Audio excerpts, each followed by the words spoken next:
Wow, what a wild NFL trade deadline that was November 1st, 2022, the busiest NFL trade deadline of all time.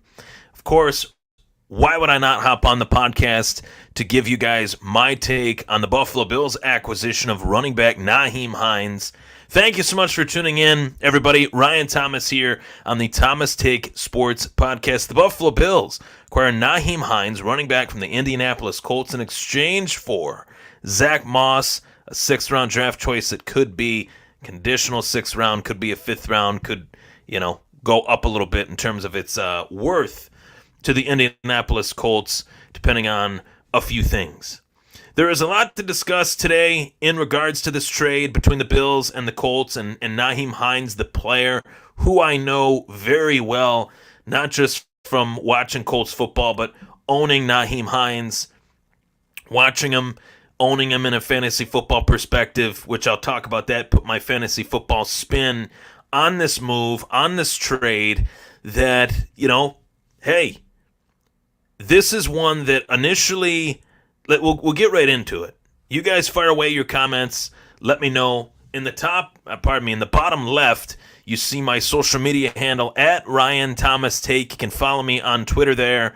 The Thomas Take Sports Podcast is available on YouTube, Facebook streaming live. You can listen to it on any and all audio podcasting platforms. All of them. Apple Podcasts, Google, Spotify, all of them. So thank you for the support. I really appreciate it. So let's get right into it. The Buffalo Bills acquire running back Nyheim Hines, a wild NFL trade deadline. This was the busiest NFL trade deadline of all time. And I have a lot to say in regards to this move. Now, initially, going into this NFL trade deadline, leading up to it these last few days, I would actually say the last week or so, prior to the trade deadline, there was a guy by the name of Christian McCaffrey that was rumored to be linked to the Buffalo Bills, the LA Rams, and the San Francisco 49ers. Ultimately, he went to San Francisco. San Francisco gave up, a second and a bunch of mid-round picks to acquire, one of my favorite players in the NFL, and Christian McCaffrey. He was out. He wasn't an option for the Buffalo Bills anymore. Then my attention turned to Alvin Kamara, as did the media's attention turned to Alvin Kamara as possibly the next best available running back. The Giants took Saquon Barkley off the trade block. The Saints never put Alvin Kamara on the trade block, but plenty of insiders believed that Alvin Kamara could potentially be dealt for the right price. The Saints were willing to not entertain, but listen. And then they weren't. When the offer was not an offer that they were willing to take, they said, well, if you guys aren't willing to offer what we feel he's worth, we're not going to trade him. I completely understand that. But that is what left me feeling like, wow, I wanted the Bills to get one of those two guys. If they were going to go about making this move to improve their run game, I wanted it to be Christian McCaffrey or Alvin Kamara.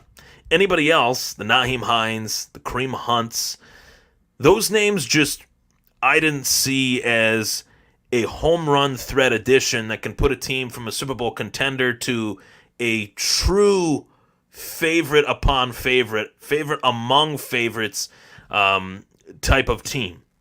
The Bills are Super Bowl favorites right now, as it stands right now, but that would have really put them to take a title from a cheesy Sylvester Stallone movie, Over the Top. That would have put them over the top. It really would have.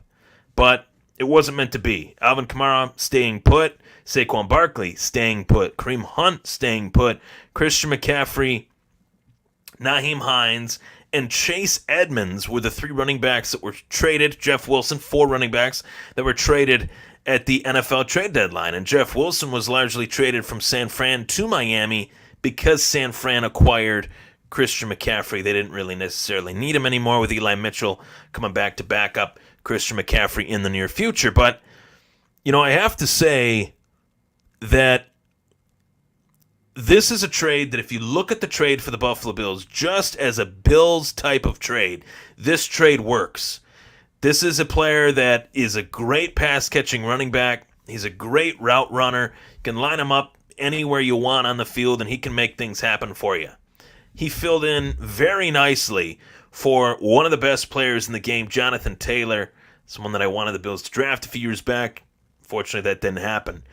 But anyway, Nyheim Hines, backup running back to Jonathan Taylor, filled in really nice when Taylor went down, has been a key contributor to this Colts team, has done the tough, nitty-gritty work for the Indianapolis Colts, despite not being this big, bruising running back. He's a speed guy. He's got speed. He's got hands. And he can run routes. He flat out run, period. So as far as Nyheim Hines and this move, I think this move says a lot more about one player on the Bills right now than any other. And that player is James Cook. And how the Bills feel about him or don't feel about him as a rookie. Can they trust James Cook to be the RB2 to Devin Singletary's RB1? Thus far, they've been hesitant to rely on James Cook as an RB2 and have only mixed him in as an RB3 or in certain personnel packages. And in those opportunities, we haven't really been wowed by James Cook, but those opportunities have come few and far between. So is Nyheim Hines at his current level good enough to take that role? And in my opinion, is Nyheim Hines the guy that, as of right now, is Nyheim Hines the guy that they feel James Cook can be at his worst in the future? You know, is the floor for James Cook Nyheim Hines, and is the ceiling much higher than that? I think it is. But as of right now, as a rookie, the Bills don't feel as if he is that guy to be that RB2 to Devin Singletary. Now, my next talking point is in regards to how this trade breaks down for Devin Singletary. And for whatever reason, for the last 3 years, or however many years it's been that Devin Singletary has been on the Buffalo Bills, I believe it's been 3 years. Someone wants to correct me on that. If I'm wrong, feel free to do that. But let's just say every year that Devin Singletary has been on the Bills, right? We have all heard and seen and read just negative takes on Devin Singletary. And I'm here to tell you that this is all I have to say in regards to Devin Singletary right now on the roster. Leave Devin Singletary alone. Leave Singletary alone. I don't want to hear anything negative in regards to Devin Singletary, because Devin Singletary has been the best running back that this team has had for the better part of since he got here. Devin Singletary was one of the main reasons why the Buffalo Bills felt very comfortable in parting ways with a running back by the name of LaShawn McCoy. Salary cap, you could throw other reasons into that, but ever since LaShawn McCoy was out, Devin Singletary was in. And I think when given the opportunity this season, Devin Singletary has done fairly well. Dare I say very well when given the opportunity. A lot of Bills fans are making this assumption that, okay, because Nyheim Hines is on the books for this year and next year, potentially, technically this year, next year, and the year after that Devin Singletary is as good as gone. That's jumping to conclusions. That's assuming rather than just letting nature take its course if, in fact, that is what happens.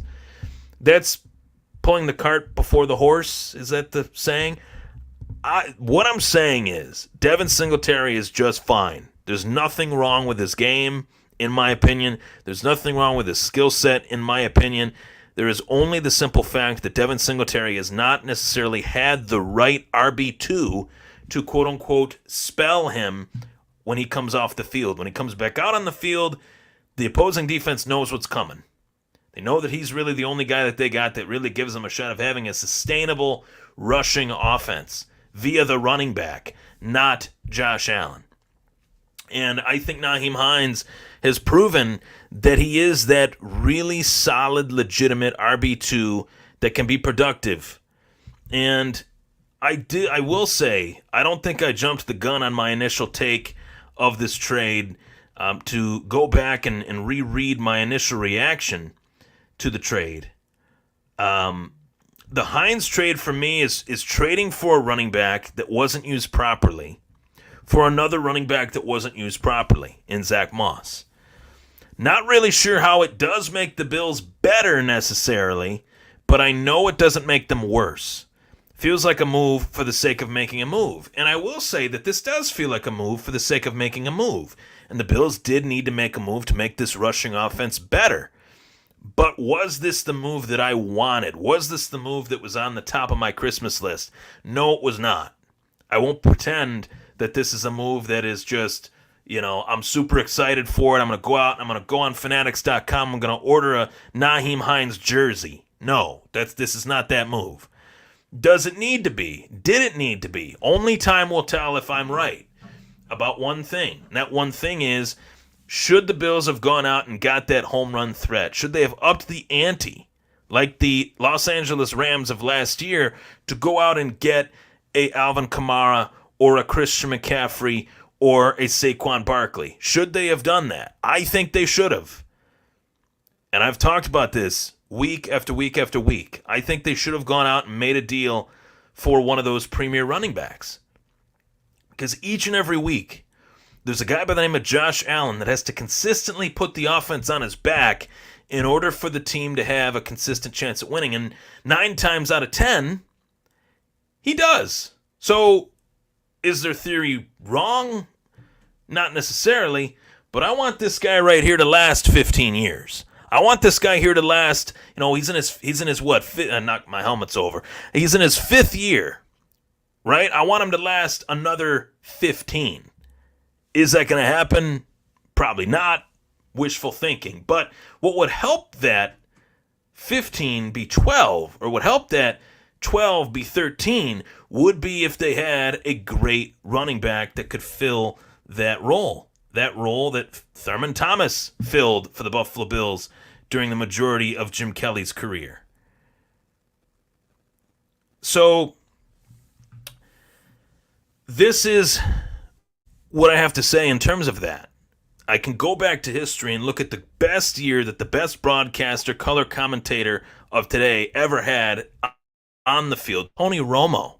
His best statistical season was when he had a bell cow running back by the name of DeMarco Murray in 2014 go off.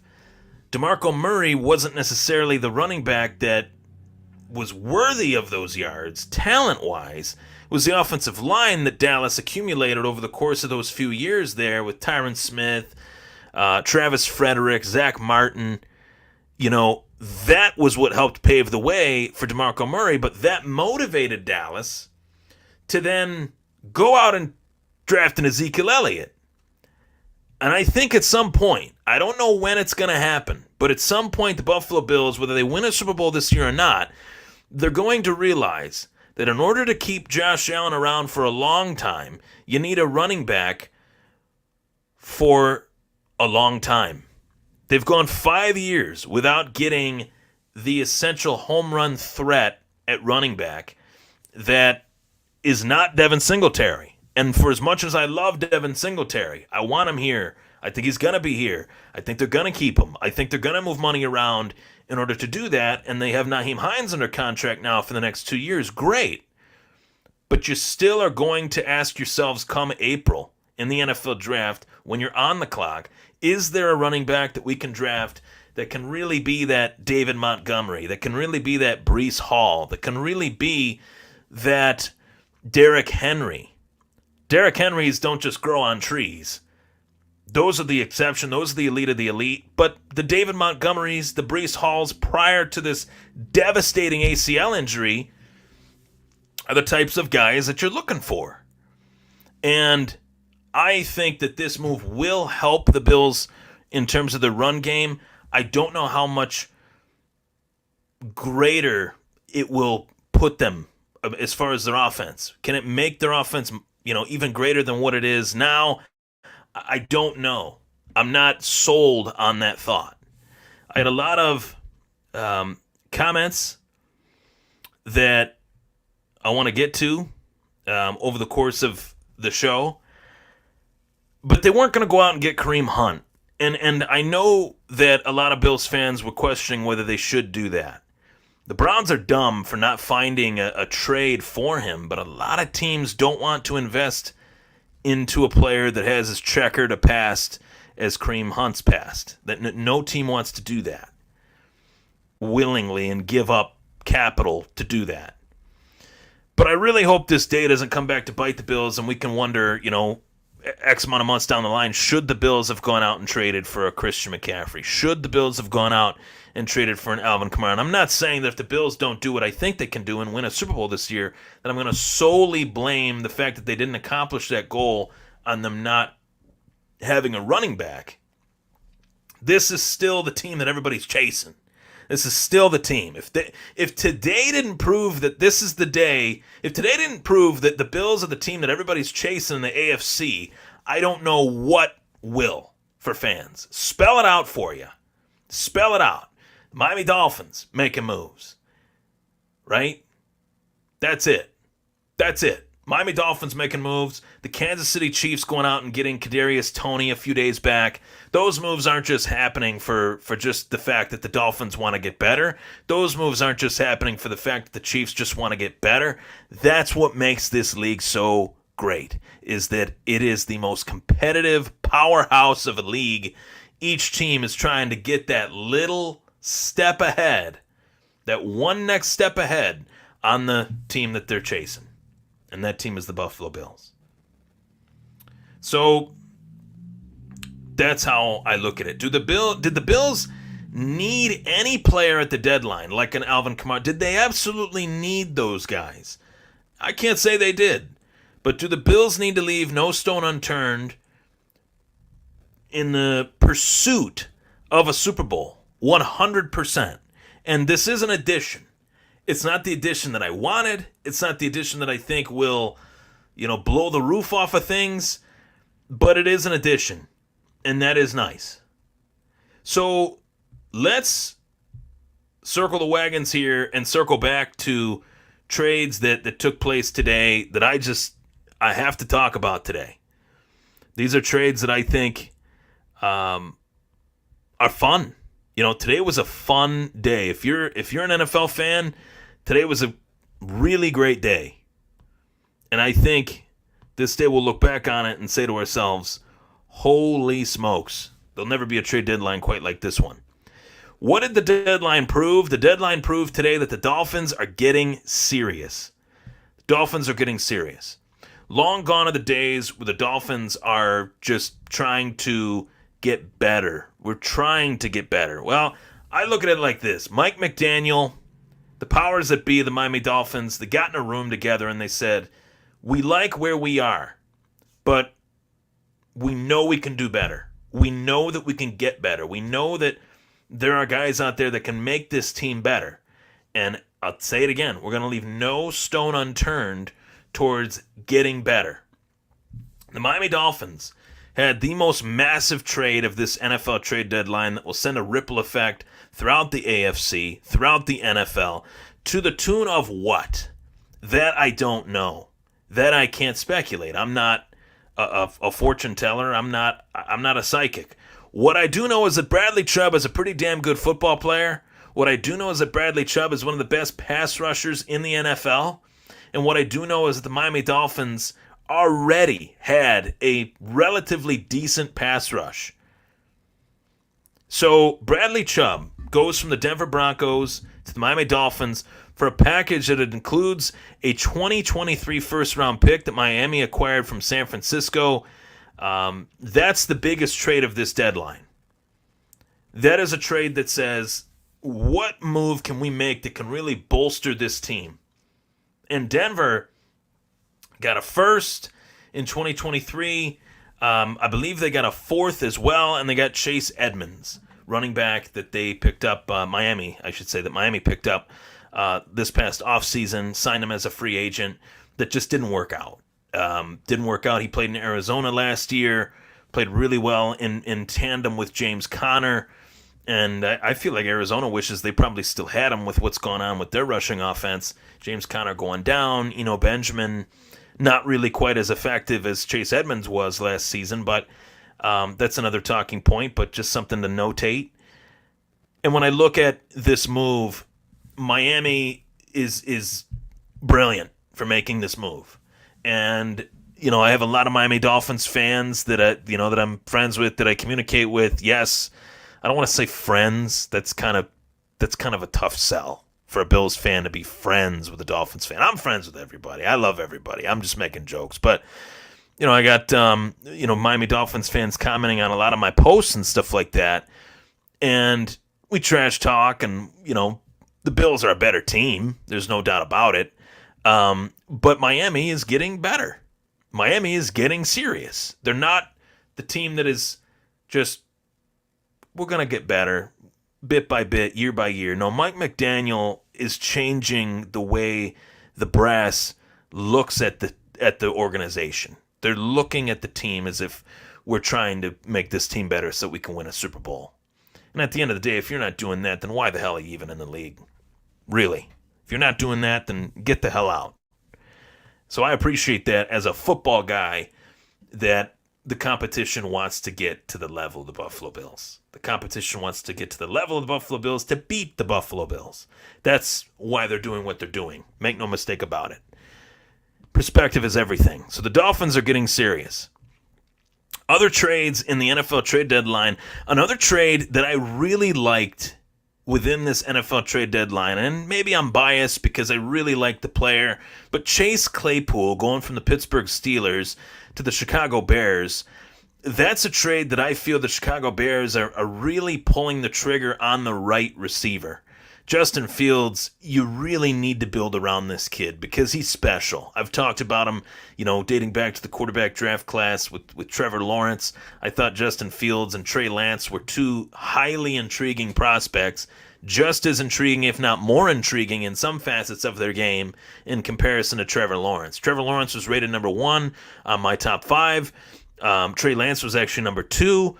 And Justin Fields was number 3. And, maybe size played a factor in that, with Trevor Lawrence being 6'4", Trey Lance being 6'5", Justin Fields being a hair on his tippy toes above 6'0". And they might mark him 6'1", 6'2", 6'0". That's at best, right? That's okay. I'm not against short people. I'm short myself. So short guys can play too. And Justin Fields can play. He just needs weapons. He needs time in the pocket to deliver the football to the weapons. Build the line, build the wide receivers, build the team around Justin Fields for a reason. You drafted him for a reason. That's how you got to do it.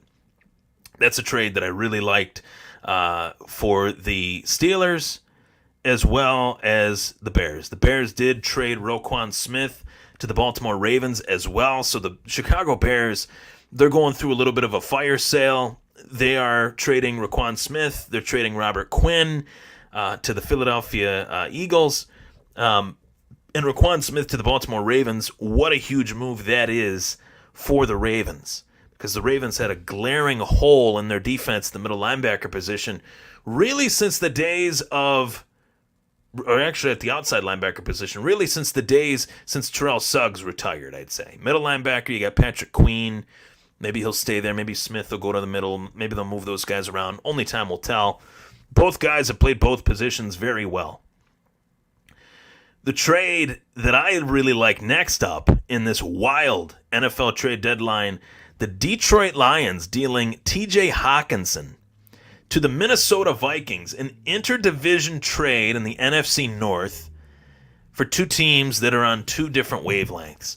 And I have to ask this simple question. When, if ever, will the Detroit Lions actually be a good football team? And I'm not just talking on my Madden franchise. I'm talking in reality. The only time the Detroit Lions have ever been good is when I am playing with the Detroit Lions in Madden. Other than that, maybe the years with Calvin Johnson, Matt Stafford, they had a playoff run or two.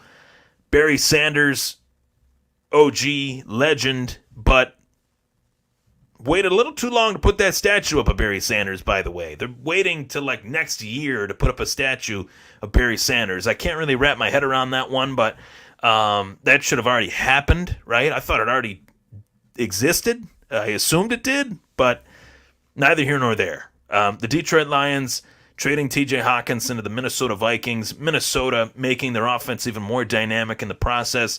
Kirk Cousins, Justin Jefferson, Irv Smith Jr. out 8 to 10 weeks with a fractured ankle. So they say, well, we're going to go out and get TJ Hawkinson then. And I think Hawkinson had a lot of frustration due to his lack of a role within that Detroit Lions offense. Jared Goff is a guy that I think the skills are there. I don't know if the brain is where the skills need to be. I'm not saying Jared Goff is dumb. What I'm saying is he needs a true quarterback mentor, the likes of which don't exist in today's era. Doesn't exist. And what I mean by that is gone are the days where a guy can sit for 3 years, learn, and then play. That time, that opportunity has already came and went for Jared Goff long ago. And once that time has passed and we know that a guy can be kind of good, he's never going to not play again unless he gets hurt and he retires. Or unless he plays until he retires. He's always going to be a starting quarterback, but I just don't know if he's the guy for anyone. That hasn't really screamed yet. But DeAndre Swift is there. Amon-Ra St. Brown is one of the better stories in the NFL, along with his brother that plays for the Bears. But TJ Hawkinson is gone. And he was a top 10 pick, and they get multiple picks for him, but give multiple picks away as well as TJ Hawkinson to Minnesota.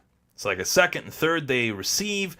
They traded TJ for TJ as well as multiple mid-round picks. It's a little bit of a head-scratcher to trade a player as talented as TJ Hawkinson within your division, no less. I can't wrap my head around that one. So I really feel like this was an awesome trade deadline. Again, I talked about Roquan Smith going to the Baltimore Ravens in exchange for second and fifth round picks. There are more trades in this trade deadline that I'm going to talk about, but I want to get to your comments here, so feel free to fire away your comments here at this portion of the show. I really appreciate it. Love to get everybody involved in this trade deadline show. So, one trade that just blew my mind, was the Jacksonville Jaguars acquiring wide receiver Calvin Ridley. Now, Calvin Ridley, prior to this gambling scandal, was one of the better receivers in the NFL. Very dynamic. Matt Ryan misses him dearly, along with Julio Jones in his prime. But Calvin Ridley gambled on some games. The game in particular was the Jacksonville Jaguars versus the Atlanta Falcons. And he bet on the Jags to lose, bet on his team to win, and he got caught. And now Atlanta trades him to Jacksonville. The irony in that is palpable, to say the least. But he's going to be playing for the Jacksonville Jaguars next year, at the very least. And that trade compensation, that fifth rounder, would then turn into a second rounder if, in fact, Calvin Ridley does play for the Jacksonville Jaguars. And he will. He definitely will. So I feel that was one that just really, I can't believe it. I really can't believe it. Next one, the Buffalo Bills made not one trade, but two trades today. They also acquired safety Dean Marlowe. And what is the fallout? What is the reasoning behind that trade? The Buffalo Bills acquiring Dean Marlowe. That means that Jordan Poyer is going to be out for some time. There is an elbow injury for Jordan Poyer that he is going to have to sit on the sidelines and heal up, rest up. Jordan Poyer out, Micah Hyde out, Dean Marlowe in. Dean Marlowe played for this team for a few seasons, played behind Jordan Poyer and Micah Hyde. And this is a move that Brandon Beane, I feel, is really happy to make. Give up that seventh-round pick. That seventh-round pick has a very slim chance of starting on this roster. And that seventh-round pick, I believe, was for next year's seventh-round pick. And we're going to see a guy that was a key contributor as a backup, as a special teamer, play a pivotal role on this defense for the Buffalo Bills. So not one but two trades by the Bills today, both done at the buzzer beater of 3:57 and 3:58 of this NFL trade deadline. Another trade that the Miami Dolphins made, in terms of the Dolphins getting serious, is acquiring Jeff Wilson Jr. And this one is just as interesting to me as the Bradley Chubb trade. This one to me means that Mike McDaniel really has his fingerprints all over this team. Maybe not defensive play calling, but certainly offensive personnel. Meaning Jeff Wilson Jr., former San Francisco 49ers running back now, former Mike McDaniel running back, as McDaniel was the OC in Miami. Now, Mike McDaniel's got Raheem Mostert, former San Francisco 49ers running back. Now he's got Jeff Wilson Jr., former San Francisco 49ers running back. You get where I'm going with this. Mike McDaniel's just bringing back the old band. Wants to play some hit singles with that run game rather than writing some new songs. And I'm very curious to see how that pans out with that timeshare, being that it was Mostert, then it was Wilson Jr. Mostert the number one, Wilson number two, and they were very effective for the San Francisco 49ers when given the opportunity to be effective. And I think the firepower on the Dolphins is well noted with Tyreek Hill and Jalen Waddle. Dolphins are getting serious. That's a theme of this show. I don't want to talk too much about it because it kind of makes me sick, just as sick as it does seeing those baby vomit jerseys that they wear every other week. So there you have it. You know, all in all, this move for the Buffalo Bills acquiring Nyheim Hines was one that I feel was a calculated move by Brandon Beane in terms of how are we going to make this run game better than it is. We got to get somebody because what we're working with now is not going to work moving forward. We got to spice it up a little bit. The one question I have in terms of acquiring Nyheim Hines is that he is a little bit of a smaller running back. So when we get into the January, February, God willing, months of the season, we make it that far, December, January, February, we'll just say for the sake of it, is Nyheim Hines that bruising running back? No. Devin Singletary is not. James Cook is not. Will we see more Reggie Gilliam out of the backfield than what we've seen thus far? That could potentially happen. But I want to get to some comments. I know I got some on here, and I really appreciate you guys commenting on the pod tonight. This is a fun one. So, Nick Troush says, my guy Ryan. Sean Reeves says, and where called for players, also the one player that stands out was the Giants called the Bills for Gabe Davis. I didn't hear about that. Tight end Claypool, yep, that's when he will get paid. When Claypool becomes a tight end, I don't know. Claypool is not near a second-round value. I would agree with that. I would agree that maybe he's not near a second-round value, but I think he potentially could be even better than what that overvalue was of him.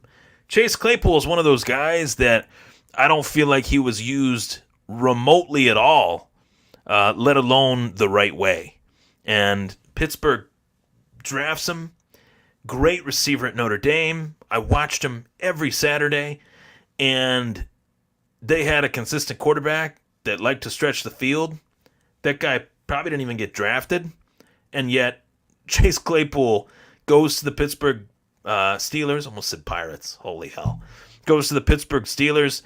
They have an old, aging, worn, withered Big Ben, and he doesn't get him the ball. They had Kenny Pickett. He tried to get him the ball, but by the time he tried, Chase Claypool was already gone. Mitch Trubisky did not get the ball to anybody, let alone down the field to Chase Claypool.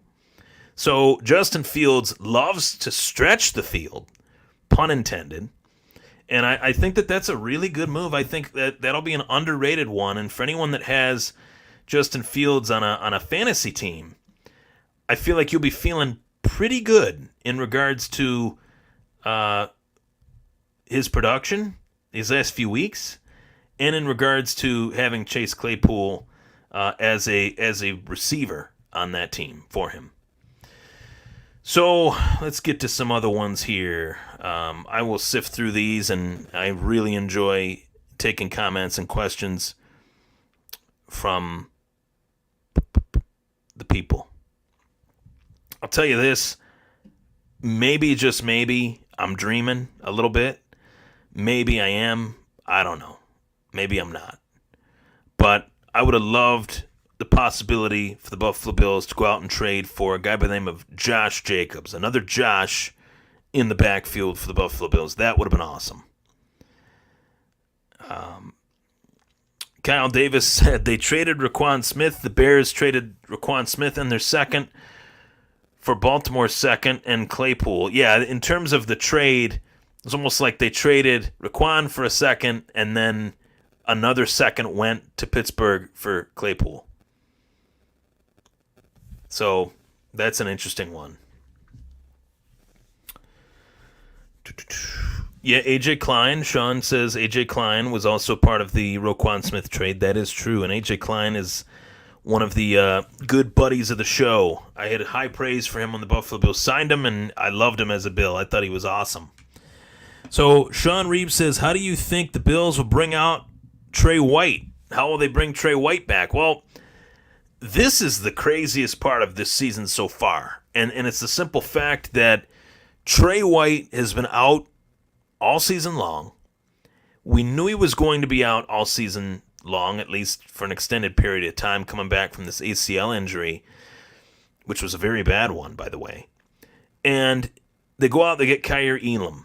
And in going out and getting Kaiir Elam, you knew that Kaiir Elam was going to have to be a very big part of this team with Trey White being out. You were going to have to ask more of Kaiir Elam as a rookie than what you had originally intended in taking, a rookie in the second round. You had to go get a rookie in the first round to kind of alleviate that loss of Trey White as well.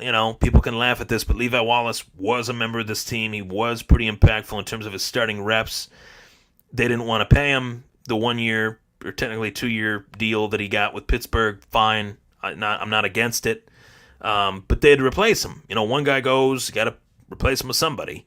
So technically, Kaiir Elam and Christian Benford were those two guys replacing Trey White and Levi Wallace.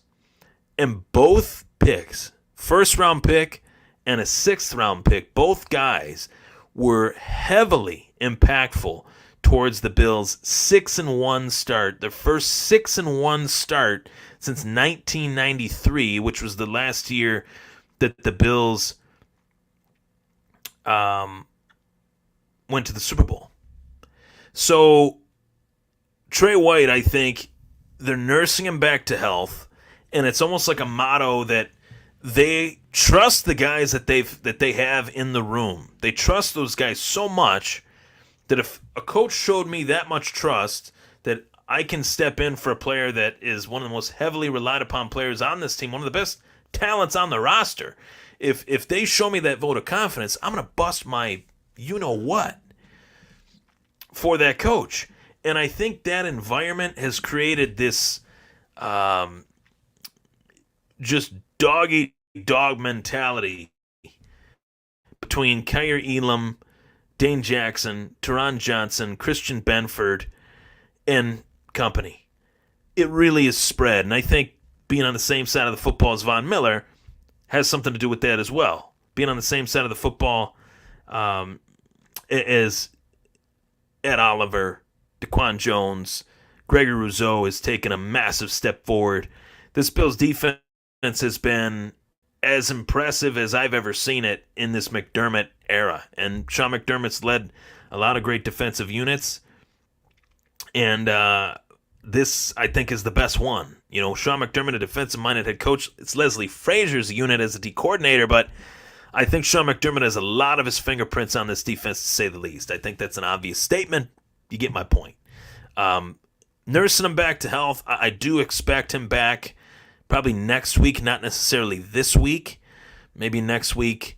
They play the Jets, and then they play... Who do they play after the Jets? Do they play the Vikings after that? Someone fill me in on that. I'll look it up, but I think that's likely. He's elevated the 53-man roster this week, so he's close. He's definitely close to coming back.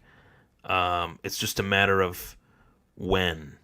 And that when is the $1 million question. That I wanted him back after the bye, but I don't feel like they felt like they needed him against Green Bay because Green Bay has a hodgepodge group of receivers.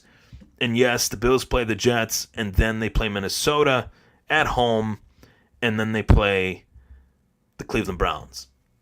I would think that they want Trey White back to line up across from a guy by the name of Justin Jefferson or a guy by the name of Adam Thielen. I would think that would be the time to do it, not necessarily against Garrett Wilson, not necessarily against Amari Cooper or Peoples-Jones. I think the first week for Trey White to be back would make sense to be week 10.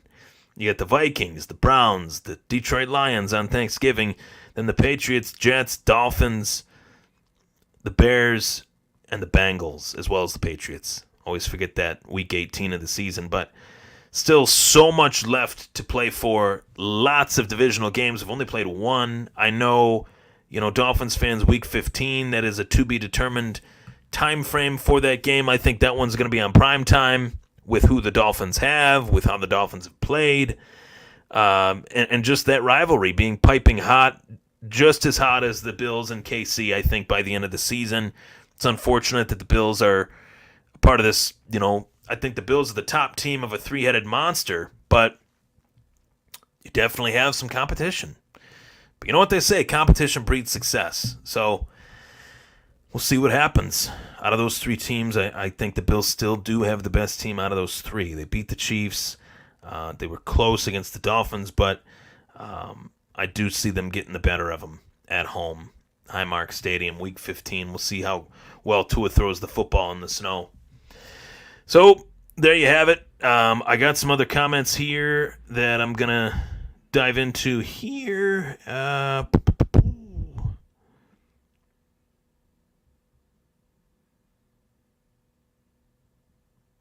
Better team, but lost to Miami. They are the better team. They're 6-1. Miami's not 6-1. So yeah, better team. Lost to Miami. In the heat. Guys dropping like flies. And they've definitely learned from it. They haven't lost since. So I like the fact that Miami's gotten better since then. And the Bills have gotten better too. So it's going to come down to that second matchup. I think that second matchup, Miami Dolphins fans are going to have to hope that the Bills slip on a banana peel in order to catch up. And looking at the AFC East right now, how far back are the Dolphins? They're not too far back. Maybe Buffalo does drop 2 out of 3 and, Miami's able to catch up, but I doubt it. With the way the defense is playing, Miami's allowed 192 points against. Buffalo's allowed 98. So that's the perspective on that. Buffalo is undefeated at home thus far this season, 3-0. Best home record in the AFC. Best record in the AFC at 6-1.